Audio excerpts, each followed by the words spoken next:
आइए दोस्तों शुरू करते हैं। जैसा कि आप सभी जानते हैं, इस बार ट्रेड थ्योरी के 38 क्वेश्चन आएंगे। तो 38 क्वेश्चन आपके लिए बहुत इंपॉर्टेंट है और अच्छे नंबरों से आपको थ्योरी ही पास करवा सकती है। सवाल नंबर 1 सबसे ज़्यादा बार रिपीट हुआ था दोस्तों, ये पिछली बार भी हर शिफ्ट में ये आया था। एक सर्किट ब्रेकर की टूटने की क्षमता का मूल्यांकन कैसे किया जाता है? इंग्लिश में बोलते हैं सर्किट ब्रेकर की रप्चरिंग कैपेसिटी किस में होती है? सर्किट ब्रेकर हो या फ्यूज, हिंदी में इसको विदारण क्षमता भी बोलते हैं और ये MVA में होती है। रप्चरिंग कैपेसिटी को हिंदी में विदारण क्षमता बोलते हैं।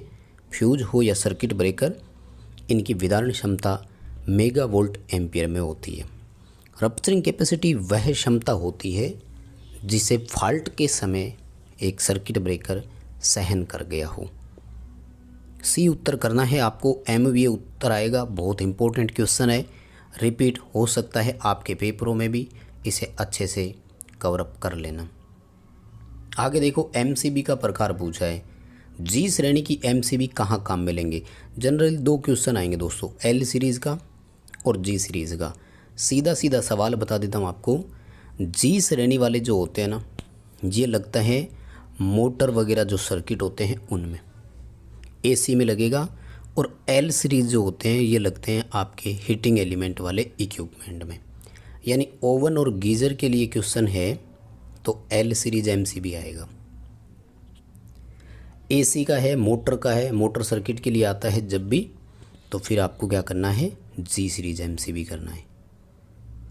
अगला सवाल है, कौन सा रिले ऐसा है जो AC और DC दोनों आपूर्ति पर उपयोग लिया जा सकता है?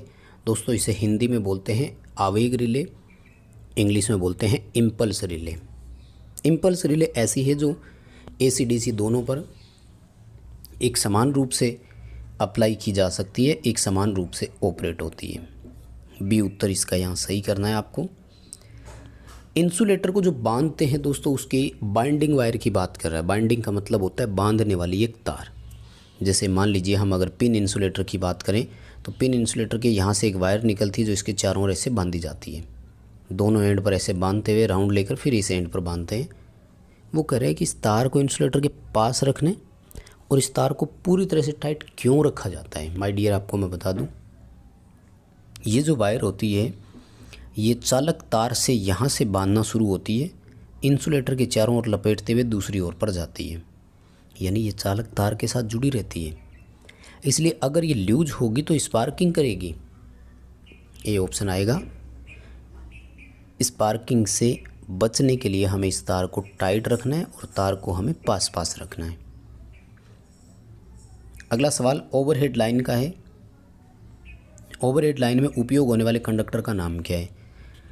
दोस्तों ओवरहेड लाइन में सबसे ज़्यादा जिस तार का उपयोग करते हैं वो है ACSR, aluminium conductor steel reinforced, इसका पूरा नाम है।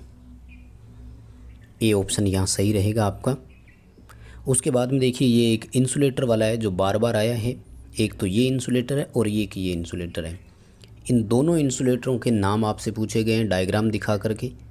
तो पहले जो आप ये देख रहे हैं इंसुलेटर दोस्तों, ये तो है आपका सेकल इंसुलेटर, डी उत्तर करना।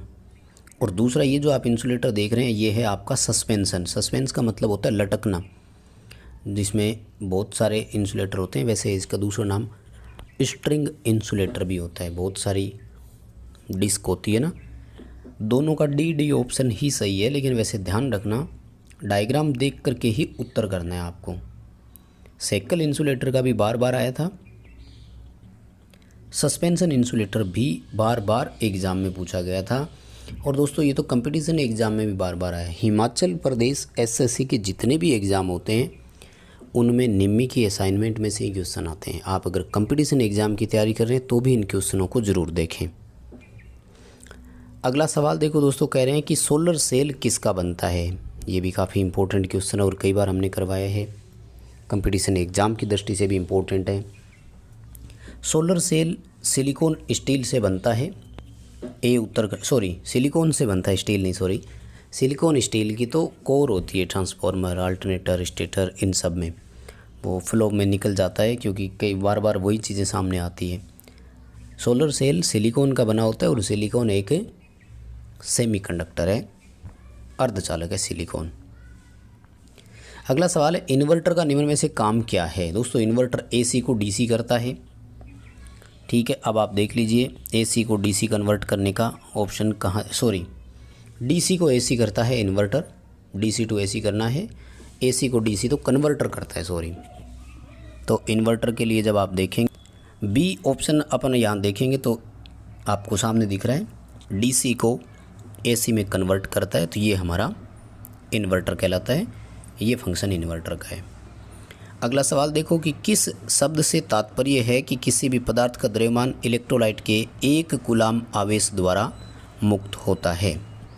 1 कूलाम आवेश के द्वारा मुक्त जो द्रव्यमान होता है वो विद्युत रासायनिक तुल्यांक कहलाता है। दोस्तों कैसे, m बराबर ZIT होता है।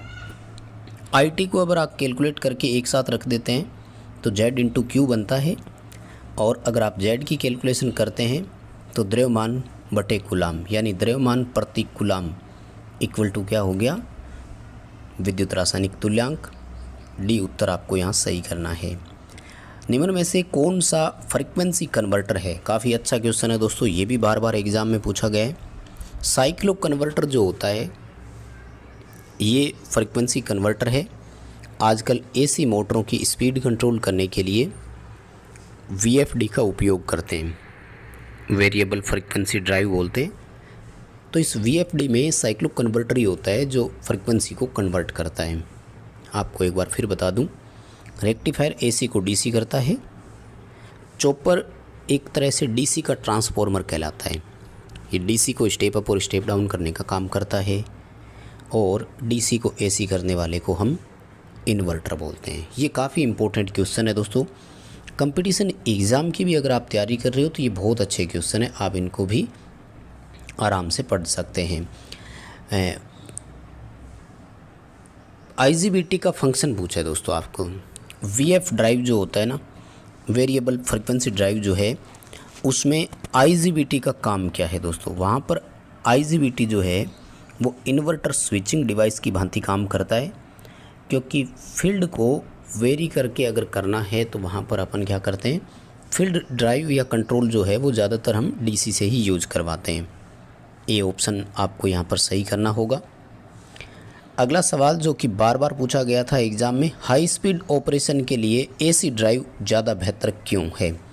यानी अगर कोई मोटर हाई स्पीड वाली है, 3000 RPM पर चलने वाली है, तो वहाँ पर DC की अपेक्षा हम AC को ज़्यादा प्राथमिकता देते हैं। और इसका कारण क्या है कि हमें DC में किसी प्रकार के कोई ब्रश नहीं लगाने पड़ते हैं।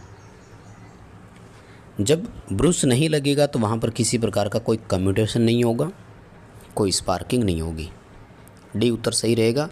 नो ब्रश एंड कम्यूटेशन, किसी ब्रश या कम्यूटेशन की आवश्यकता नहीं होगी। हाई स्पीड के लिए वो बहुत बेहतर रहेंगे।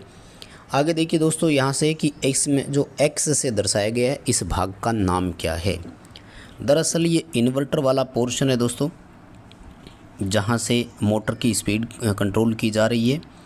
पहले AC है, तो मैं आपको सारी चीज़ें बता देता हूँ। सबसे पहले AC सप्लाई का सोर्स है, फिर डायोड लगा हुआ है यानी रेक्टिफायर है जिसने AC को DC कर दिया। उसके बाद में DC की बस बार है, फिर इन्वर्टर है जो DC को AC कर रहा है, फिर फाइनली AC की मोटर है जिसको हम ऑपरेट कर रहे हैं। तो आई थिंक आप समझ गए होंगे, ये बीच वाला पोर्शन है जो ये क्या है, DC की बस बार है। इन्वर्टर कौन है, ये रहा। AC मोटर कहाँ है, ये रहा। रेक्टिफायर कहाँ है, ये रहा। और ये क्या है, AC का सप्लाई सोर्स है दोस्तों। आसान से क्वेश्चन है लेकिन इम्पोर्टेंट बहुत है। जैसे ये देखो डिन रेल वाला सबसे ज़्यादा क्वेश्चन आता है बार बार।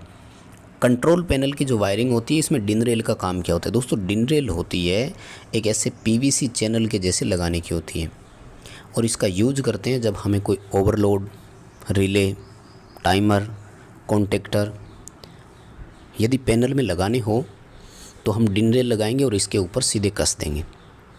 किसी प्रकार के कोई स्क्रू या पेंच लगाने की हमें ज़रूरत ही नहीं पड़ेगी। डी उत्तर आएगा। स्क्रू के बिना कंट्रोल सामग्री लगाने के लिए हम इसका उपयोग करते हैं। और एक ये ग्रोमेट वाला कंट्रोल पैनल की कौन सी सामग्री आपको दिखाई गई है, तो ये मैं पहले भी करवा चुका हूँ, इसको ग्रोमेट बोलते हैं। कुछ क्वेश्चन जो रिपीट हो रहे हैं तो उनको जल्दी ही रिपीट करवाएंगे। ये देखो ये रहा, यही है वो डिनरेल जिसकी मैं बात कर रहा था। कंट्रोल पैनल वायरिंग में इस एसेसरी का नाम क्या है, तो ये एसेसरीज डिनरेली कहलाती है। बिना स्क्रू के कॉन्टेक्टर, रिले ये सब लगाने के काम आता है। हाफ वेव रेक्टिफायर की आउटपुट डीसी कितनी होगी अगर इनपुट 24 है तो? हाफ वेव रेक्टिफायर का जो आउटपुट होता है वो इनपुट में 0.45 होता है। फॉर्मूला क्या है, VDC बराबर 0.45 इंटू VRMS। तो 24 को 0.45 से मल्टीप्लाई कर देंगे, लगभग 10.8 वोल्ट आएगा। डी उत्तर सही कर देना। मान लो यही क्वेश्चन आपका हाफ वेव की जगह फुल वेव का होता कि फुल वेव रेक्टिफायर में क्या होता है, तो फुल वेव रेक्टिफायर में 0.90 इंटू VRMS होता है, यानी लगभग ये अपना उत्तर जो है वो 21.4 के आसपास आता। ठीक है, चलिए दोस्तों, आज के इस वीडियो में इतने क्वेश्चन करेंगे। चैनल को सब्सक्राइब कर लो, अगला वीडियो जैसे ही आएगा तो आपको नोटिफिकेशन तुरंत मिल जाएगा। ये वीडियो अपने ITI वाले दोस्तों को एक बार शेयर कर दो ताकि वो अगस्त सेशन में जो एग्ज़ाम हो रहे हैं उसमें अच्छे नंबर से पास हो सके। बाकी प्रतियोगी परीक्षाओं के लिए भी आप हमारे चैनल से जुड़े रहें।